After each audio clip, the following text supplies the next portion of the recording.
Just Was he wasn't puking? acting right. Not even puking. Just didn't want to be around anybody. I think he knew he did something stupid. Oh, okay. He was embarrassed. Yeah. So he's just kind of curled up like a duck. Got his little paws underneath him. Got his little, just perched. Curled up like a duck. What the hell does that mean for a cat? Kind of like when you see it. When a duck is in the lake and it tucks its feet underneath himself. Yeah. So the cat kind of tucks its own feet underneath himself. Even his front feet? Small. Where did his front feet go? Underneath. Tucks them under. Okay. Whatever. It's not a great comparison, but he does that, and he wasn't being playful. Wasn't waking me up. Wasn't doing any of that nonsense, and he just let me be. Wasn't drinking. Wasn't eating, and I was like, okay, this isn't looking good, because the only time I've ever had a cat try to hide on me just to look miserable somewhere was like, well, he's probably gonna die soon, and a 6-month-old cat should not be dying soon. Yeah. Yeah.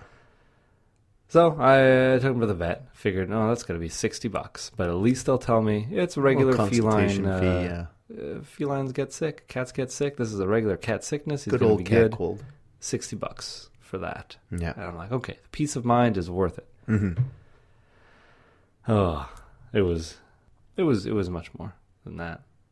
So how much? Okay, so hold on. What?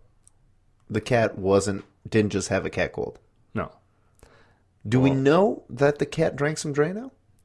It's not. They didn't do like a toxicity test on him or any of that, because I'm sure that would have skyrocketed the price, the bill. But I think they got to the point where they did all the tests. The treatment was going to be the same at this point, regardless of what they found. Okay. So it was a blood test. So it could have drank a bunch of vinegar. I don't know if that would have. No, this damaged him. I mean, okay. You don't. Drano. The purpose of Drano is to clear out the sink, the drains. You really clear it out. It's not meant for human or feline consumption. Mm-hmm. So it doesn't do a great job on your esophagus and intestines. Shouldn't it just clear you right out? You'd think so, but like eating a lot of fiber. Yeah. That's one way. I always thought you just drink some Drano, it goes right through you. Clean Easy as fix. whistle. Easy fix. You may be a little uncomfortable, but whatever. Yeah. It's maybe a burning sensation, but just toughen up. Don't be a baby about it. Yeah. But a 6-month-old kitten, maybe he's not fully equipped to handle the Drano just yet. Mm-hmm. You know what? It's not that. I'm not gonna blow anyone's mind here and say it was $5,000. But it was $1,000. That's still pretty steep. Yeah. Whew. It's steep, especially when you consider, like, I was debating whether or not I should even buy that Drano because it was $4. Ugh. Everything in context. It didn't even work. I had to get a plunger. Okay, and so it was hold getting on. that plunger that let the cat get to the Drano that let the $1,000 just kind of. So I've got some follow-up questions. Yeah, go ahead. So you spent $1,000 on this cat today. Basically, the amount of money you've spent on a cat in the last 6 months could have gotten you those brand new legs. And now we're going ahead and asking listeners to fund your new legs. Just to be clear, we haven't gotten anybody. We haven't gotten a dime yet. Not even you. But well, no, they have to start the GoFundMe before I throw some money into it. I might start the GoFundMe just to get $40 from you. Well, I feel like you got to reach your goal to receive any of the money. I don't know if that's how it works, but I also don't know how it works at all. So I don't want to just give you $40. Unless if you know, I'm not giving you $40 to be spent on cat toys. I'm trying to look out for your legs. Try to get you in a pair of shorts this summer. This cat is not getting any more toys. I just spent $1,000. I think that's his birthdays and Christmases for the next couple of years. Yeah.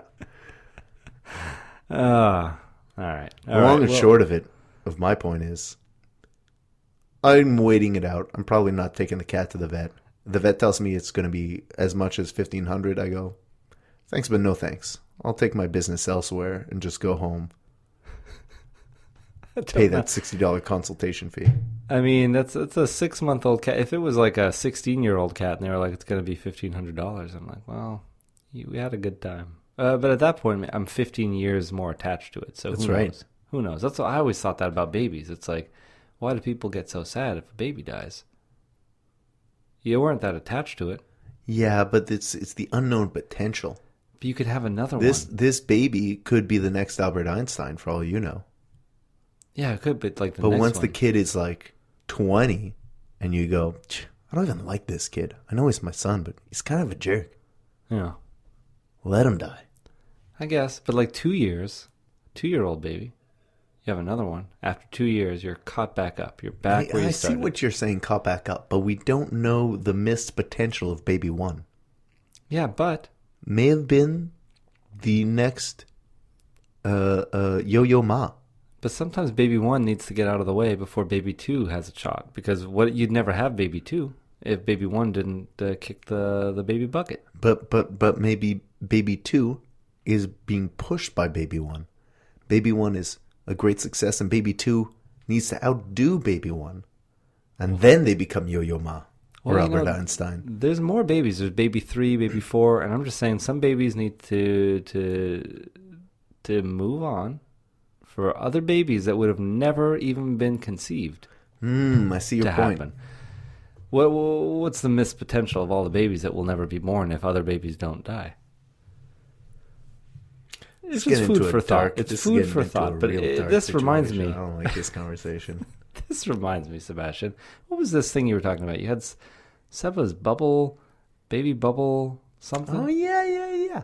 My baby bubble bath.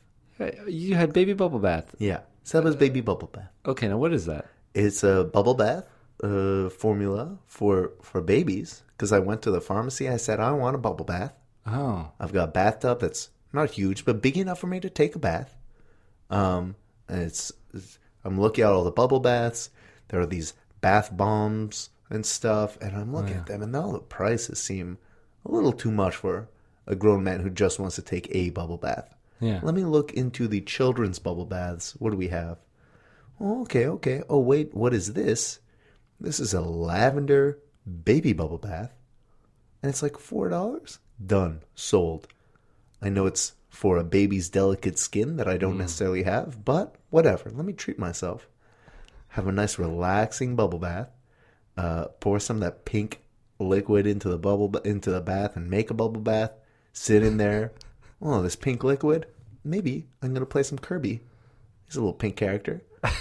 So I relax in the bubble bath, play some Kirby, enjoy the scent of lavender. Helps relax you, put you to sleep. And it was great. A very relaxing Seba's baby bubble bath. Did you fall asleep in the bubble bath? I didn't fall asleep. I had to stay awake. I was holding a game in my hand. If I dropped it in, I'd either electrocute myself or break it. I feel like it's batteries, right? Yeah, it is battery powered. I guess there's still some electronics in there, but Yeah. That shows maturity, though, I think, because I feel like The baby bubble bath or Kirby? probably the baby bubble bath.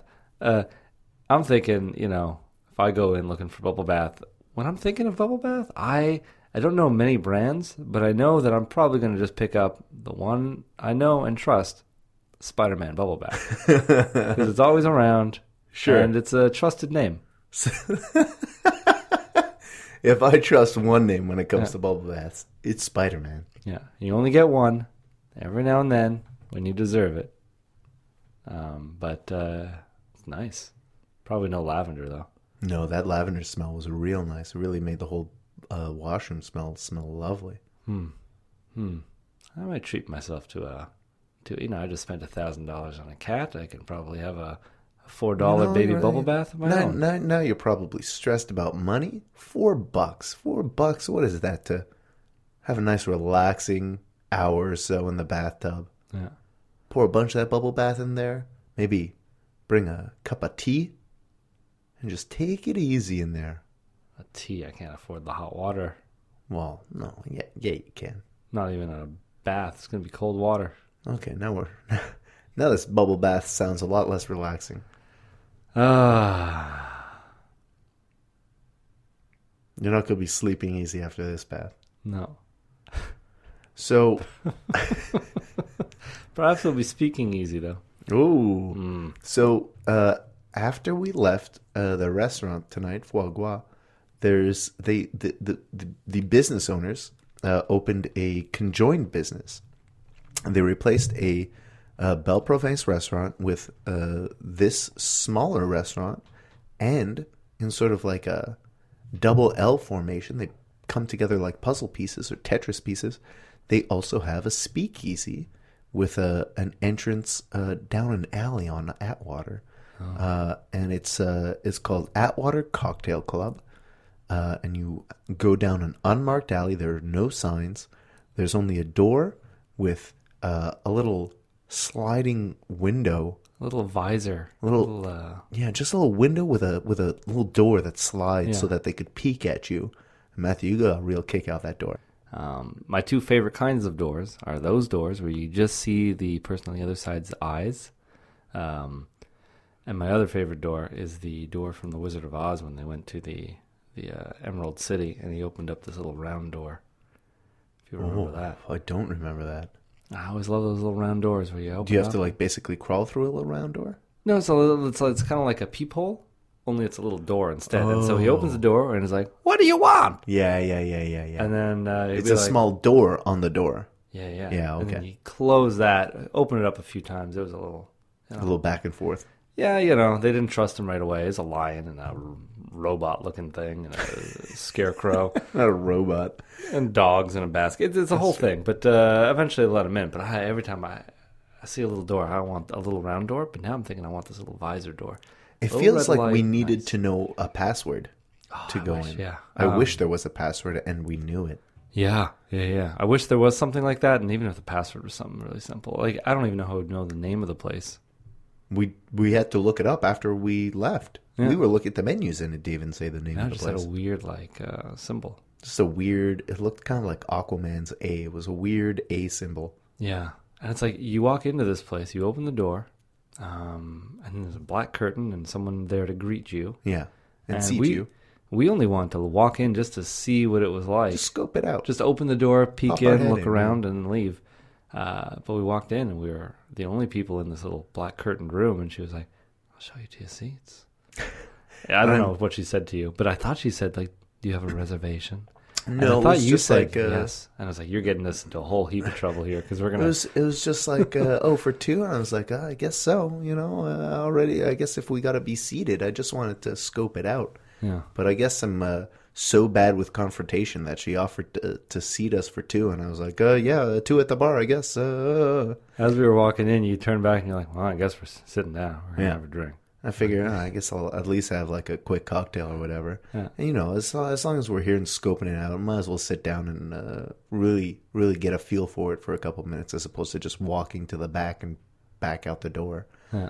And you know what? I'm kind of glad we did, because we sat down, and here's another Cadeau and Janko Once is a Lunch Burger Edition pro tip. It's the exact same menu as Foiegwa. Yeah. You don't have to wait in line for a half hour like a couple of chumps like we did. Just go into the alley next door and eat your food there.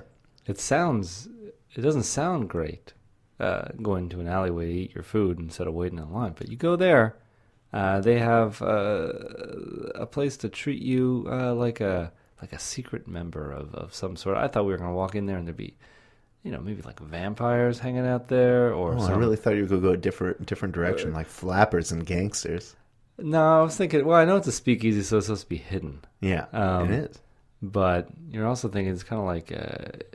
I also don't think that they're marketing themselves as a speakeasy. They just... Oh, aren't they? They're a bar in a secret alley that is unadvertised, so I'm calling it a speakeasy. Oh, okay. Yeah, you've always liked speakeasies. Yeah, it's a good name. That's true. And that reminds me...